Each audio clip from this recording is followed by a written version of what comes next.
ये कहानी है कड़कड़डुमा की, जहाँ मोहिनी नाम की एक लड़की रहती थी। मोहिनी दिखने में बहुत ही सुंदर थी। जो भी मोहिनी को देखता तो बस देखता ही रह जाता और उसकी तरफ आकर्षित हो जाता था।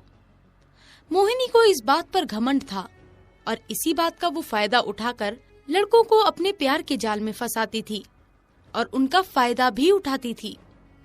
एक दिन मोहिनी का एक बॉयफ्रेंड उससे कहता है, मोहिनी, मैं तुमसे शादी करना चाहता हूँ और अपने माँ बाप को तुम्हारे घर लेकर आना चाहता हूँ।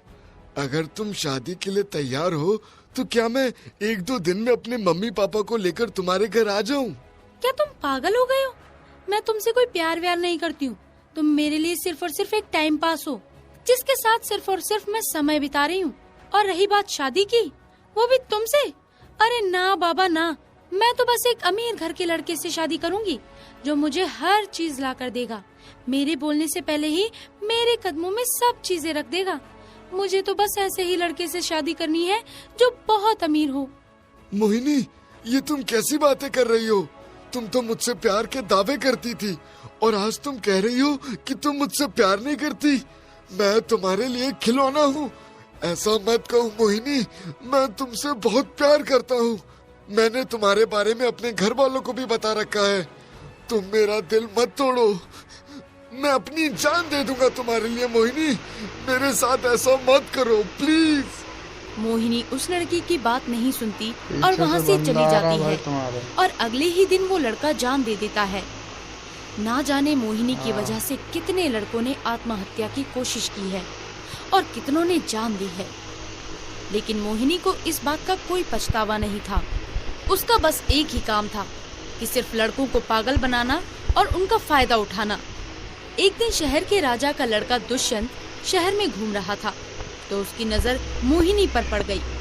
वो मोहिनी को देखता ही रह गया और घर जाकर उसने राजा से कहा, पिताजी, आज मैंने एक लड़की को शहर में देखा। मैं नहीं जानता उसका क्या नाम है, वो किस जाति की है, कहाँ रहती है, पर मेरे मन में उसकी तस्वीर छप गई है। मैं उसे अपनी रानी बनाना चाहता हूँ। अगर वो लड़की मेरी रानी नहीं बनी तो मैं खाना पीना छोड़ दूंगा और अपनी जान दे दूंगा। अगर आप चाहते हैं कि ऐसा ना हो तो आपको मेरी उससे शादी करवानी पड़ेगी। राजा अपने बेटे की बात सुनकर बड़ा ही दुखी हो जाता है। वो अपनी प्रजा के सिपाहियों को लड़की को ढूंढने के लिए लगा देता है। फिर उस लड़की का पता चल जाता है।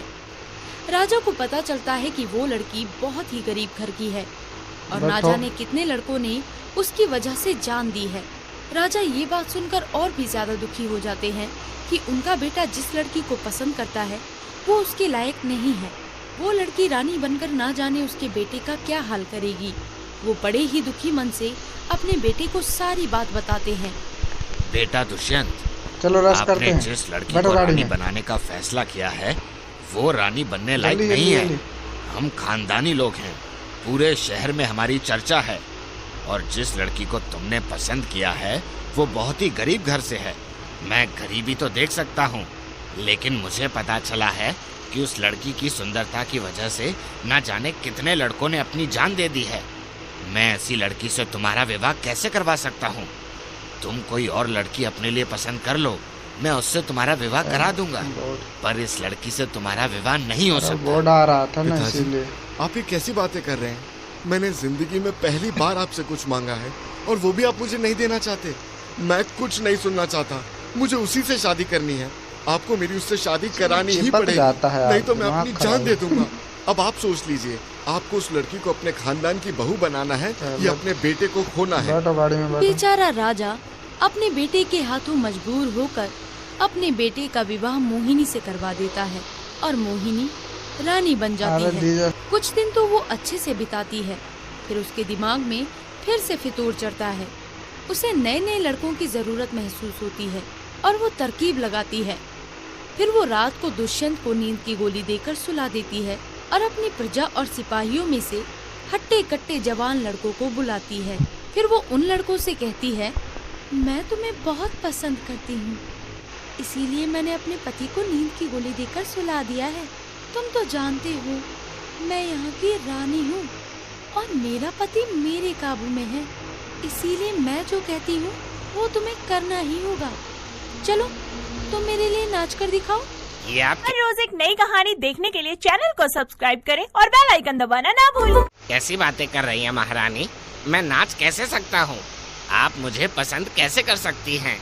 कहाँ आप और कहाँ मैं नाच नहीं सकता। नाचने का क्या मतलब है? अपना मुंह बंद कर।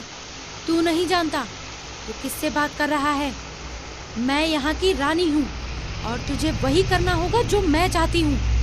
नाच, नहीं तो राजा से कहकर तुझे फांसी लगवा दूंगी, वो भी झूठ बोलकर कि तू जबरदस्ती मेरे कमरे में घुस आया और मेरा फायदा उठाने की कोशिश कर रहा है। बेचारा सिपाही मजबूर हो जाता है और रानी के कहने पर नाचने लगता है। मोहिनी नाच देखती रहती है और शराब पीने लगती है।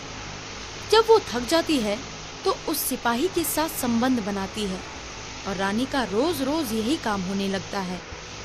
वो रोज रोज नए नए लड़कों को बुलाती है, उन्हें नचवाती है, बहुत शराब पीती है और फिर नए नए लड़कों के साथ संबंध बनाती है।